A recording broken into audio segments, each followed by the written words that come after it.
Olá, famílias! Sou o professor Ricardo Alexandre, coordenador do setor de orientação educacional da Secretaria de Educação e Cidadania. E esse é o nosso programa Em Família. Para o nosso bate-papo de hoje, conto com a presença da professora Edilene Reis Cleto. Seja bem-vinda! Obrigada, Ricardo.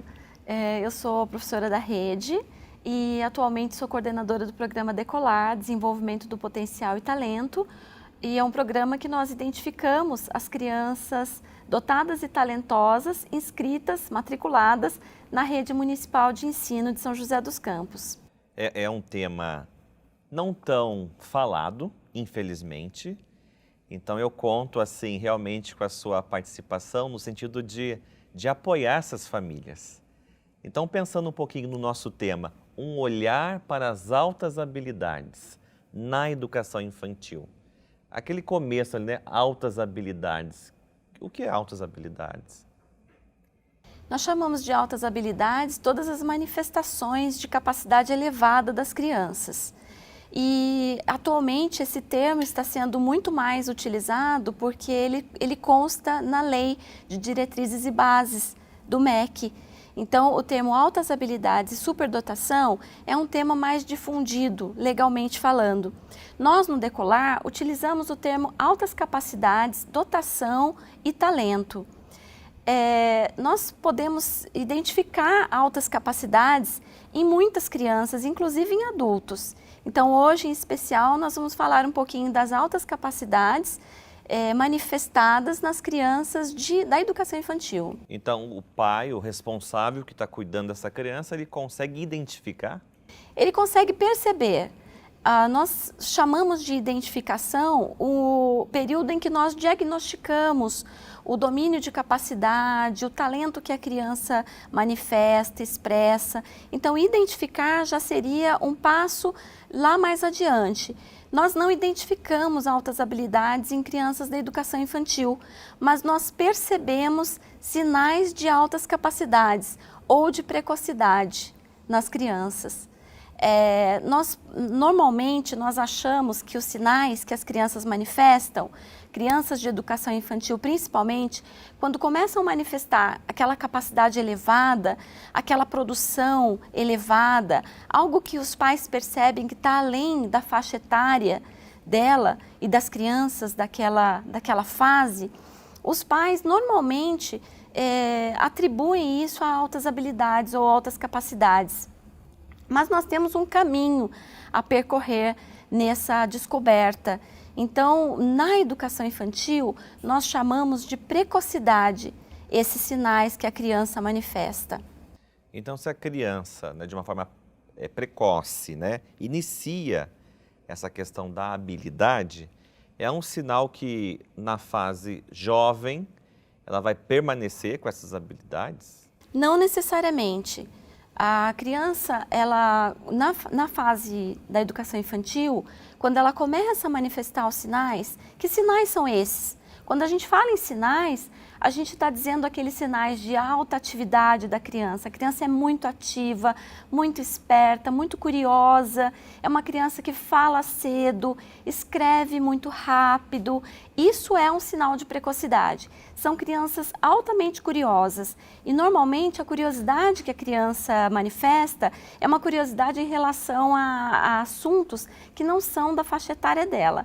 Ela se interessa por rochas, ela se interessa por dinossauros, ela se interessa por astronomia, coisas que as crianças de idade 4, 5 anos estão um pouco fora daquele hall de interesses dessas crianças. Os pais começam a perceber que as crianças têm interesses diferentes até daqueles que os pais costumam falar em casa. E quando os pais percebem esses interesses, eles falam, essa criança meu filho tem altas habilidades. Então, automaticamente o pai já pensa assim, né, que o filho tem altas habilidades. Mas como a gente sabe que essas habilidades, essas capacidades, esses interesses, esses sinais, eles podem, ao longo dos anos, eles podem se normalizar, então nós chamamos de precocidade. E o que acontece? Ele pode se normalizar mesmo, Porque aí chega lá no 3º ano, a criança começa a equalizar esses interesses e demonstrar que está satisfeita com aquilo que ela está aprendendo na escola ou aprendendo na vida cotidiana dela.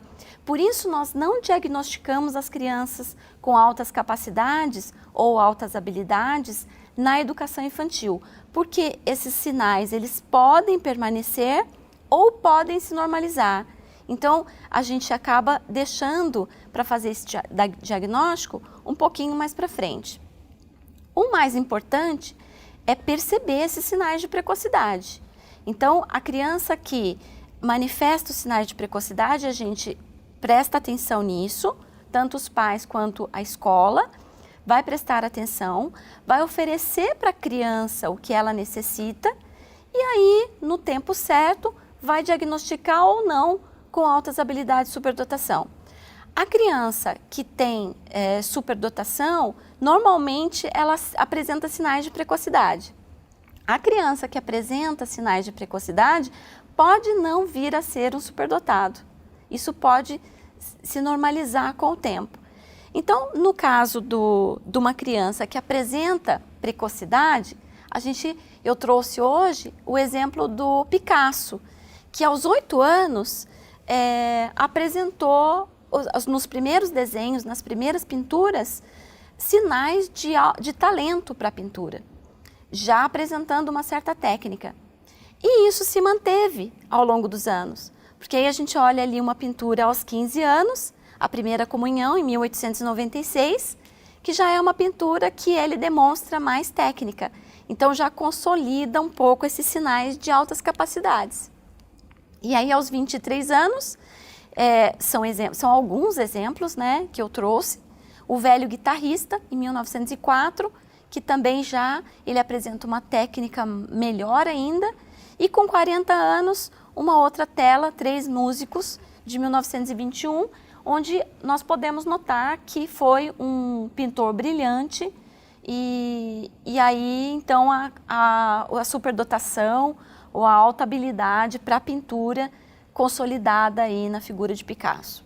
Edilene, o professor ou responsável dessa criança percebeu esses sinais de uma forma precoce. Qual que é o caminho? Como lidar com isso? Isso pode acontecer tanto na escola, essa percepção, quanto em casa. Então, muitos pais percebem antes da escola. E no caso dos pais perceberem, é importante procurar a escola. É importante procurar a escola, é importante prestar atenção nos sinais, prestar atenção nas áreas que a criança demonstra interesse. Porque a criança, ela vai manifestar e o segredo é ouvir e ver o que ela está manifestando. Então, se ela desenha muito bem, ou se ela articula muito bem as palavras, ou se ela começou a falar muito cedo, aprendeu a escrever muito cedo, às vezes até sem a intervenção da escola, principalmente agora nesse momento de pandemia, que a criança, a partir dos estímulos que ela tem em casa, ela vai desenvolver habilidades, ela vai desenvolver capacidades que os pais vão ficar impressionados. Eles vão falar, nossa, mas ninguém ensinou essa criança a fazer isso. Da onde surgiram essas habilidades?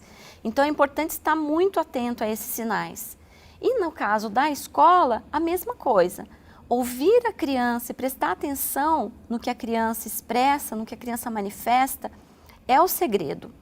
Então, a criança traz coisas de casa que ela conta, viagens que ela fez, roteiros que ela saiu de casa com os pais e foi viajar e guardou um roteiro na cabeça dela, ou passou por um lugar que ela já tinha tido contato, ela experimentou algo diferente, trouxe para a escola, conta um final de semana com muito detalhe, rico em detalhes, articula muito bem as palavras.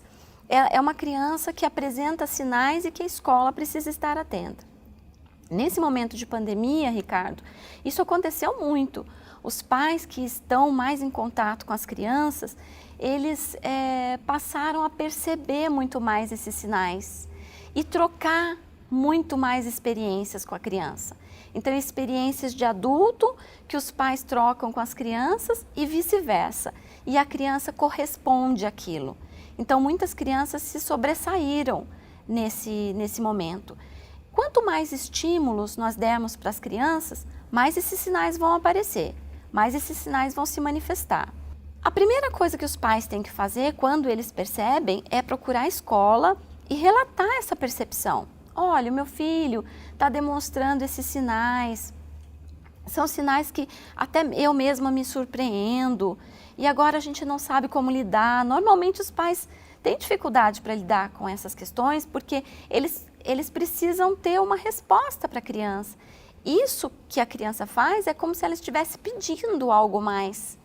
Então ela pede para que seja oferecido para ela atividades diferenciadas, atividades diferentes, assuntos diferentes, que seja proporcionado para ela momentos de ampliar conhecimento. É isso que a criança tá dizendo para o pai e para a mãe. É isso que a criança vai dizer para a escola. Então tudo passa por essa ideia da percepção. Perceber os sinais, respeitar as áreas de interesse das crianças. Não adianta a gente querer ensinar para a criança alguma coisa que não está na área de interesse dela, não é? Então, a partir do momento que os pais sinalizaram isso, perceberam isso e levam para a escola, aí cabe à escola fazer esse trabalho de diversificar o que ela está aprendendo na escola. Então, aí a adaptação do currículo que a gente chama, né? Uma escola de qualidade é aquela escola que oferece para todas as crianças o que elas precisam. Para as crianças que têm dificuldade, oferece o que ela precisa. Para a criança que, ok, é aquilo que ela quer, ela está satisfeita. E as crianças que pedem algo mais, a gente também precisa oferecer. Então, esse é o papel da escola. Nesse sentido, o professor tem um papel importantíssimo, porque primeiro é ele que faz essa percepção. A gente consegue perceber uma criança que está acima da capacidade, da média, justamente porque ela está dentro de uma sala de aula. Então, a gente chama de grupo comparável. Eu tenho ali 20 crianças, 25 crianças, mas eu tenho algumas que se destacam. Como é que a gente consegue perceber o destaque dessa criança se ela não estiver inserida nesse contexto? É muito difícil eu diagnosticar uma criança apenas com ela em casa, sozinha. Mas quando eu coloco ela em contato com um grupo, que é, no caso, a sala de aula, eu tenho essa percepção mais evidenciada. E aí, então, eu consigo perceber que sinais que ela está manifestando. Então, esse papel, ele é do professor. O professor, ele é uma figura importantíssima para identificar talentos, identificar capacidades, identificar a precocidade, identificar os sinais. E aí cabe à escola, então, flexibilizar esse conteúdo, oferecer novas estratégias para que a criança desenvolva essa capacidade dela de uma forma feliz. A ideia é essa, é sempre oferecer algo que a criança esteja feliz em aprender mais. É algo que ela quer aprender mais, é algo que ela não está satisfeita só com aquela explicação e que a escola pode oferecer, ainda mais na educação infantil, que a gente percebe que todas as crianças são curiosas, todas as crianças gostam de investigar, todas as crianças são criativas. Então, basta que o professor trabalhe com essa criança de uma forma a oferecer para ela, oportunizar vivências diversificadas para a criança. Coisas que tem coisas que ela vai querer fazer e outras que pode ser que ela recuse, mas porque ela não tem interesse naquilo. E assim a criança vai se desenvolvendo naturalmente e desenvolvendo as capacidades dela ao longo do tempo. Quando chegar no tempo certo, no 3º ano, aí já dá para a gente ter uma noção melhor de se realmente essa criança é dotada de algum domínio de capacidade elevado. Às vezes, os filmes, nas séries, retratam sempre essa questão com uma alta habilidade de conteúdo, né? Normalmente, assim, a pessoa faz uma conta muito rápida, A pessoa, no caso de um pintor, pinta muito rápido, pinta muito bem, mas existem outras formas, né, de mostrar essa alta habilidade. E você também falou a questão de que certo momento da vida isso possa equalizar. Isso. E tem algum problema se de repente no terceiro ano eu fique de uma forma reta, tranquila, não demonstrando nenhum interesse acima da média? Essa criança tem algum problema? Nenhum problema. Nós temos crianças acadêmicas, aquelas crianças que adoram a escola, adoram fazer as atividades, vão muito bem na escola, mas elas não têm interesse em aprender algo a mais em outras áreas do conhecimento. O que elas gostam é a área acadêmica.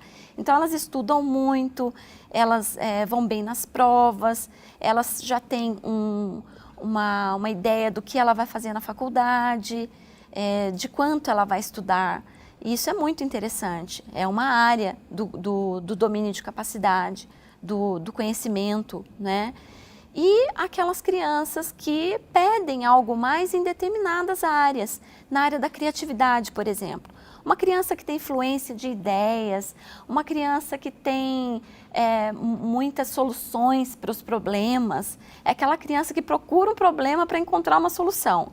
Né? Criança que desmonta carrinho, monta carrinho, criança que gosta de desmontar liquidificador, montar liquidificador. É sempre bom ter em casa um equipamento que você possa ali desparafusar e depois dar para a criança avaliar por dentro como é, e fechar de novo. São crianças que você percebe um talento criativo muito forte. É aquela criança que a gente pensa que é só na área de desenho e de pintura, não é? Mas são os grandes inventores, são os cirurgiões, são crianças que têm uma habilidade para fazer coisas muito detalhadas, para ter ideias novas, para dar soluções. Então, essas crianças, a gente costuma dizer que elas têm um talento criativo. E, fora isso, a gente tem aquelas crianças que têm habilidade verbal, as crianças que falam muito bem, as crianças que argumentam, que conseguem estabelecer uma reflexão, uma discussão de uma ideia de uma forma além da idade dela, de uma forma mais adulta até. Né? Aquela criança que na escola a gente fala assim, tem um problema acontecendo na sala de aula e ela fala assim, deixa que eu vou lá falar na orientação, deixa que eu vou falar com a diretora. Então é aquele representante de sala, é aquele que resolve os problemas para o outro. Né? Fora isso, a gente tem a criança que tem uma grande habilidade socioafetiva, aquela criança preocupada com o outro, desde pequenininha, desde a educação infantil, é aquela criança que já preocupa com a coleguinha, já preocupa com a professora. Ela fala normalmente, fulano faltou, professora, eu posso pegar o material para ela? Né? Já é preocupada com aquela criança que não está, ou com a criança que caiu, ou com a criança que está sozinha no intervalo, no recreio. É aquela criança que puxa o outro para estar com ela. Então, é uma criança que tem um domínio nessa parte afetiva, social. Isso é uma capacidade que a gente observa muito nas crianças. Também temos aquela capacidade daquela criança que gosta muito das ciências da natureza e admira a natureza, tem um grande cuidado e entende muito da natureza. Então eu acredito que muitos pais aqui vão se identificar, porque aquela criança é aquela que já fala tudo, conta tudo para você. Você falou a palavra vulcão, pronto, ela já te explica como é que funciona um vulcão, já te dá exemplos. Então você começa a sentir que aquela criança, ela se apropria de assuntos que não são da idade dela. Ela traz coisas para você que até a gente se espanta. Você fala, nossa, mas eu não entendo nada de dinossauro. E ela está me dizendo nomes e características. Então, são assuntos que as crianças trazem e que destoam um pouquinho da faixa etária que ela está. Você falou do liquidificador. Teria outras dicas para auxiliar a família lá em casa? Olha, a primeira dica seria estar atento aos sinais, né? Eu acho que isso é o principal, tanto para casa, né, para os pais, quanto para a escola. Estar atento aos sinais de precocidade. A criança que é uma criança precoce, ela vai demonstrar os sinais e os pais precisam estar atentos a isso. Ainda mais com a quantidade de informações que nós temos hoje, que estão vindo de uma forma muito mais acessível para as crianças, é importante que os pais estejam atentos a esses sinais. Em segundo, estimular as crianças. O estímulo é muito importante. Então, todo tipo de estímulo. Não é o estímulo da escola que nós estamos falando apenas. Nós estamos falando do estímulo cotidiano, das coisas que acontecem no dia a dia, da receita do bolo, do material que se usa, que o pai leva para o trabalho, dos assuntos que a mãe tem cotidianos, das coisas que acontecem no mundo. Isso tudo é estímulo para a criança. Se é uma criança que está demonstrando precocidade, é importante que os pais continuem estimulando as crianças.